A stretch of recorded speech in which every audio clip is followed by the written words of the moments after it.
Shalom saudara yang dikasihi Tuhan, kita berjumpa lagi dalam program Biblical Enlightening Study Training. Nah, kita masuk di dalam seri kelima yaitu soteriologi dengan episode yang kedua. Sebelumnya kita tunduk kepala, kita berdoa dulu.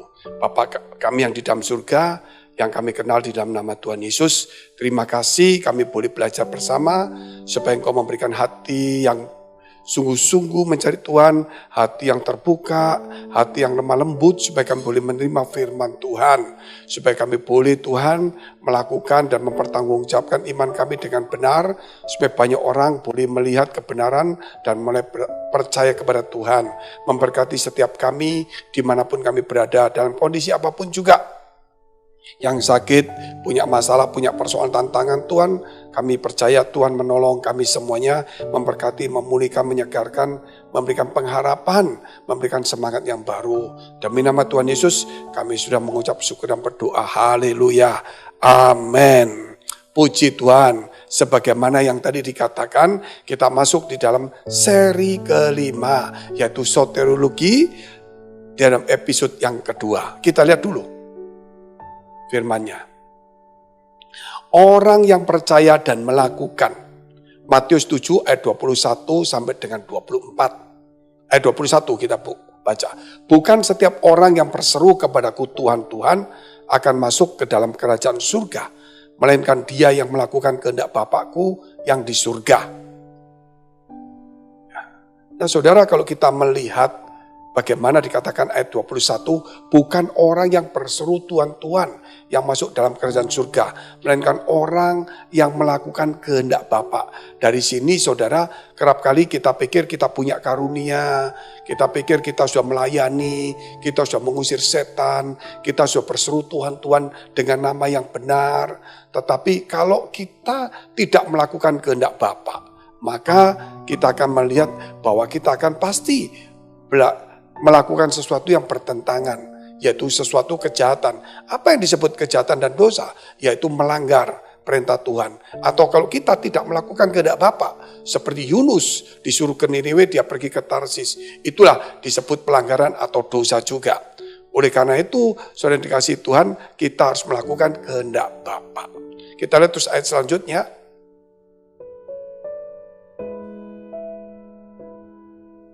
Pada hari terakhir banyak orang akan berseru kepadaku, Tuhan, Tuhan, bukankah kami bernubuat demi namamu dan mengusir setan demi namamu juga? Namamu dan mengadakan banyak mujizat demi namamu juga. Pada waktu itulah aku akan berterus terang kepada mereka dan berkata, aku tidak pernah mengenal kamu. Enyalah daripadaku, kamu sekalian pembuat kejahatan. Setiap orang yang mendengar perkataanku ini dan melakukannya, ia sama dengan orang yang bijaksana yang mendirikan rumahnya di atas batu. Puji Tuhan. Dari sini kita melihat saudara dan belajar. Sehingga kita tidak boleh merasa hebat, merasa mantap, merasa yakin karena mujizat. Karena mengusir setan, karena cuma berseru nama Tuhan. Yang persoalannya adalah apakah kita hidup di dalam kehendak Bapa.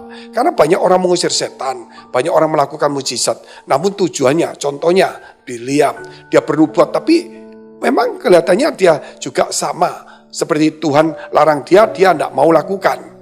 Tetapi kan dia termotivasi dengan upah dari Balak ini. Sehingga dia dikasih duit, ya aku coba. Tetapi apa yang Tuhan ngomong saya harus tetap bicara.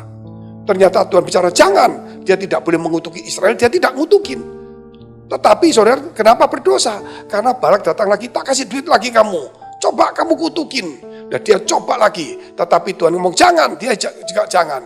Saudara, padahal mungkin kita juga tahu dia tidak melakukan sesuai dengan perintah Balak. Tetapi dia mentaati firman Tuhan. Tetapi hatinya sudah digerakkan motivasi.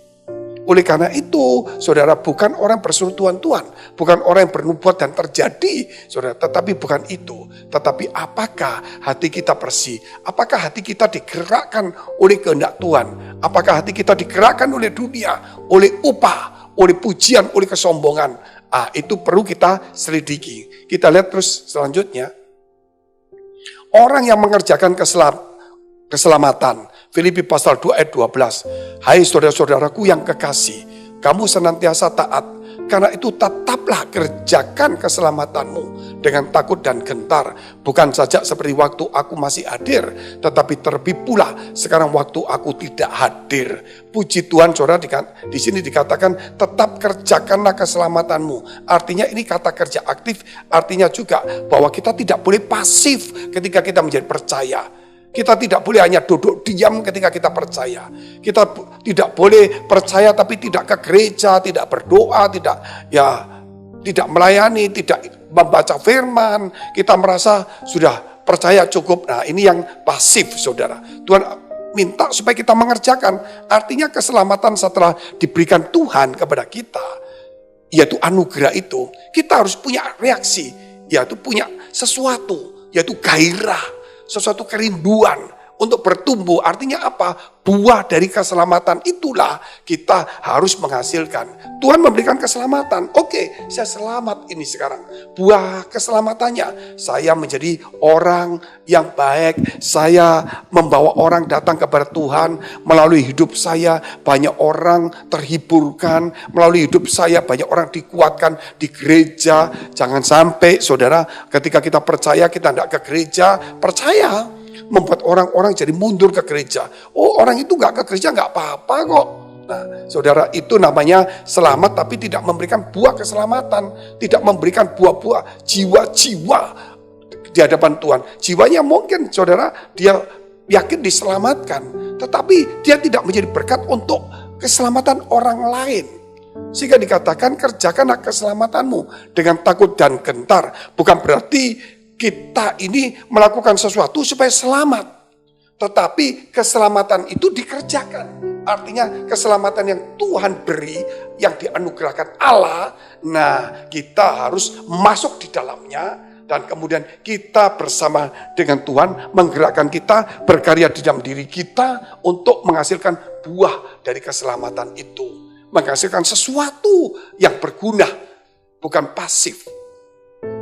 Kita lihat selanjutnya. Orang yang menjadi serupa dengan Kristus.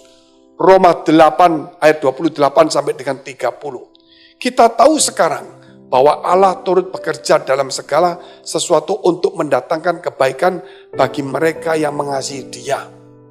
Yaitu bagi mereka yang terpanggil sesuai dengan rencana Allah. Jadi di sini katakan bahwa Allah turut bekerja. Ayat 29. Sebab semua orang yang dipilihnya dari semula, mereka juga ditentukan dari semula untuk menjadi serupa dengan gambar anaknya. Supaya anaknya itu yang menjadi sulung di antara banyak saudara. Menjadi serupa dengan gambar anaknya. Ayat 30. Dan mereka ditentukan dari semula, mereka itu juga dipanggilnya. Dan mereka yang dipanggilnya, mereka itu juga dibenarkannya. Dan mereka yang dibenarkan, mereka juga dimuliakannya. Puji Tuhan, di sini kita tahu bahwa Allah turut bekerja. Kata Allah turut bekerja ketika kita dikasih keselamatan, Roh Kudus turun kepada kita, saudara, Roh Kudus diam di dalam diri kita, Roh Kudus berkarya ke dalam diri kita. Allah turut bekerja. Saudara, kita bukan robot, tetapi saudara bukan berarti kita juga mati, tetapi kita adalah alat yang hidup di tangan Tuhan. Sehingga Tuhan turut bekerja, Allah turut bekerja. Karena Roh Kudus di dalam diri kita yang membuat kita percaya, sehingga Dia mulai menghasilkan buah-buah dalam kehidupan kita melalui sebuah proses. Sehingga kita boleh menjadi serupa dengan gambar anaknya. Supaya kita jangan saudara-saudara percaya, tapi hidup di dalam dunia, tetapi kita menjadi serupa dengan gambaran anaknya. Yaitu yang sulung. Arti yang sulung itu berarti saudara, bahwa Kristus telah menjadi manusia. Dan Dia menjadi teladan yang baik, menjadi anak Allah. Sehingga kita patut disebut anak Allah.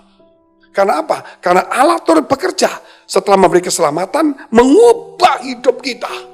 Mengubah hidup kita supaya menjadi baru. Artinya saudara supaya menjadi serupa dengan Kristus. Itulah karakter Kristus harus kita miliki. Bahkan orang yang ditentukan dari semula, yang dipilih, dipanggilnya, itu dimuliakan. Kata dimuliakan berarti saudara, kita ini ada sesuatu yang dalam hidup kita ini berubah. Sehingga kita itu, orang melihat kita itu ada kemuliaan Allah. Jadi bukan ya seperti yang lampau sebelum bertobat. Mukanya bengis, hatinya jahat, cemberut, dan saudara dan sebagainya. Tetapi berubah, penuh sukacita, damai sejahtera, walaupun mengalami kesulitan. Kita lihat terus ayat. Orang yang dipilih dan yang taat. 1 Petrus pasal 1 ayat 2 dan 4. Yaitu orang-orang yang dipilih sesuai dengan rencana Allah. Jadi orang yang dipilih sesuai rencana Allah. Bapak kita dan yang dikuduskan oleh Roh. Supaya taat kepada Yesus Kristus. Dan menerima percikan darahnya. Kiranya kasih karunia dan damai sejahtera makin melimpah atas kamu. Di sini dikatakan taat kepada Yesus Kristus. Taat kepada Yesus Kristus. Kembali ke ajaran Yesus. Ayat 3. Terpujilah Allah dan Bapa Tuhan kita Yesus Kristus yang karena rahmat-Nya yang besar telah melahirkan kita kembali oleh kebangkitan Yesus Kristus dari antara orang mati kepada suatu hidup yang penuh pengharapan. Untuk apa? Menerima suatu bagian yang tidak dapat binasa, yang tidak dapat cemar dan yang tidak dapat layu dan yang tersimpan di surga bagi kamu. Dari sini kita dipilih supaya kita taat, saudara. Dan kita ini supaya tidak layu, ya. Supaya kita menjadi taat kepada siapa? Kepada ajaran Kristus Yesus, saudara. Ini karena kita dipilih. Oleh karena itu, mari saudara dikasih Tuhan, jangan sampai kita ini cemar. Jangan sampai kita ini berbuat sesuatu yang menyakiti hati orang lain, terutama menyakiti hati Tuhan. Mungkin saudara berkata, kan saya manusia. Betul, kita manusia. Kita sudah diampuni, tetapi kita berusaha. Makanya kan berusahalah sungguh-sungguh. Dikatakan kerjakanlah keselamatanmu dengan takut dan gentar. Nah kita berusaha. Kenapa? Akan dilahirkan kembali. Bukan oleh sesuatu yang fana, tetapi yang kekal. Jadi kita telah dilahirkan baru, saudara. Sehingga kita sekarang berusaha. Berusaha apa? Saudara, untuk supaya kita menjadi alat Tuhan. Supaya kita menjadi berkat bagi banyak orang. Supaya hidup kita tidak menyakiti orang. Supaya hidup kita menjadi teladan bagi banyak orang. Supaya hidup kita membawa orang-orang datang kepada Tuhan.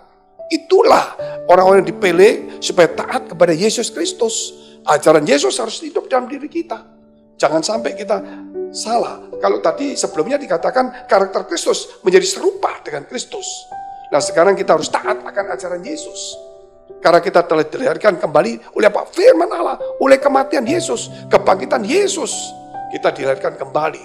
Sehingga hidup kita tidak mudah. Tidak boleh lagi, tidak mudah, layu. Tapi kita tetap semangat.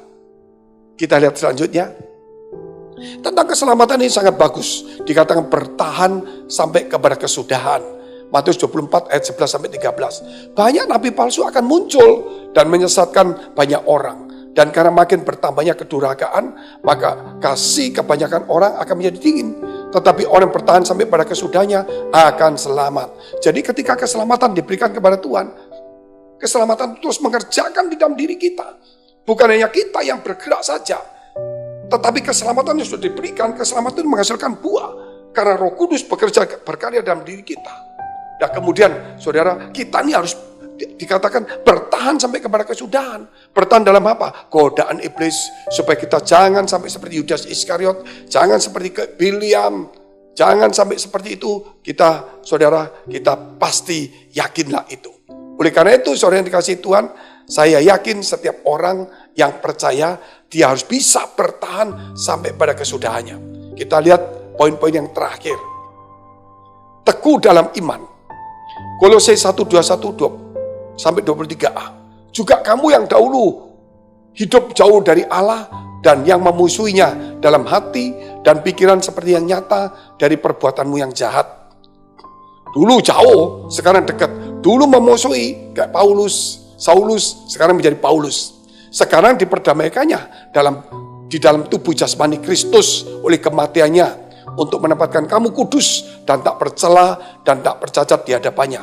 Sebab itu kamu harus bertekun. Nah ini, saudara harus bertekun dalam iman. Tetap teguh dan tidak bergoncang. Itu perlu digaris. Kamu harus tetap teguh di dalam iman. Ya, bertekun dalam iman. Teguh dan tidak boleh bergoncang. Jangan mau digeser dari pengharapan Injil yang telah kamu dengar, yang telah dikabarkan seluruh alam di bawah langit. Dan yang aku ini Paulus telah menjadi pelayan. Dikatakan dari Saulus menjadi Paulus, kita tidak boleh bercacat. Ya. Kenapa? Karena Yesus telah menyucikan kita. Menyucikan kita dari semua noda. Oleh kematiannya dia secara jasmani di kayu salib. Sehingga kita harus punya iman. Saudara, bertekun dalam iman, teguh. Dan kita tetap harus percaya dan pengharapan Injil. Saudara, itu bukan hanya kita bicara bertahan sampai pada kesudahannya. Namun kita tetap teguh. Kerap kali banyak orang percaya, sudah nasib, saudara. Tapi tidak mau berjuang. Di dalam usaha pun kita berjuang. Di dalam pekerjaan kita berjuang. Di dalam usaha makan saya berjuang. Tidur pun berjuang, saudara. Jadi uang hidup pun kita mesti nafas ada perjuangan. Masa kita menjadi pasif? Jangan menjadi Kristen pasif. Oleh sebab itu tetap teguh. Ya, bertahan pada kesudahan. Dan yang terakhir kita lihat. Ibrani 12 ayat 1 dan 2. Karena kita mempunyai banyak saksi bagaikan awan yang mengelilingi kita. Marilah kita menanggalkan semua beban dan dosa yang begitu merintangi kita. Dan berlomba dengan tekun dalam perlombaan yang diwajibkan bagi kita. Marilah kita melakukan dengan mata yang tertuju kepada Yesus yang memimpin kita dalam iman. Dan yang membawa iman kita itu kepada kesempurnaan. Yang dengan mengabaikan kehinaan tekun, memikul salib ganti sukacita yang disediakan bagi dia yang sekarang duduk di sebelah kanan takhta Allah. Dikatakan kita ini punya banyak saksi bagaikan awan. Dan oleh sebab itu kita itu masuk di dalam satu perlombaan iman. Perlombaan iman, saudara, perlombaan itu berarti kita berjuang. Mau kalau bisa juara 1, kalau enggak ya enggak apa-apa. Perlombaan iman. Nah, iman itu anugerah Tuhan karena kita percaya Yesus. Tetapi setelah kita punya iman, kita harus berlomba di dalam iman itu. Supaya iman itu bukan hanya sekedar percaya, tetapi iman itu menghasilkan kekuatan, kemampuan. Ya, iman itu menghasilkan kepada kita gairah, satu kerinduan. Iman itu menghasilkan sesuatu, pengharapan, semangat yang luar biasa. Iman menghasilkan sesuatu yang dikatakan kasih, yaitu kita berbuat sesuatu. Visi, yaitu apa yang Tuhan tunjukkan kepada kita. Dan dengan mata apa? Mata tertuju kepada Tuhan. Yang dia telah mengalami penderitaan begitu berat. Oleh karena itu, marilah dengan mata tertuju kepada Tuhan. Jangan sampai tidak, saudara.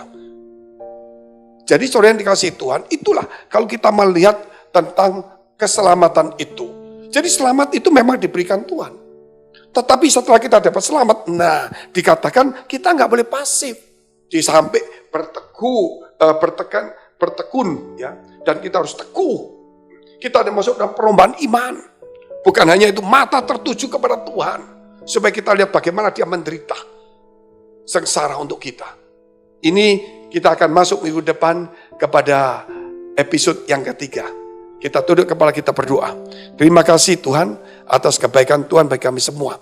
Sehingga hari ini kami boleh belajar tentang episode kedua dari soteriologi. Kau memberkati kami, mencucikan kami semuanya, memberi kekuatan, memberikan hikmat, yang sakit disembuhkan, supaya kami boleh menjadi berkat. Mendoakan orang-orang menjadi sembuh.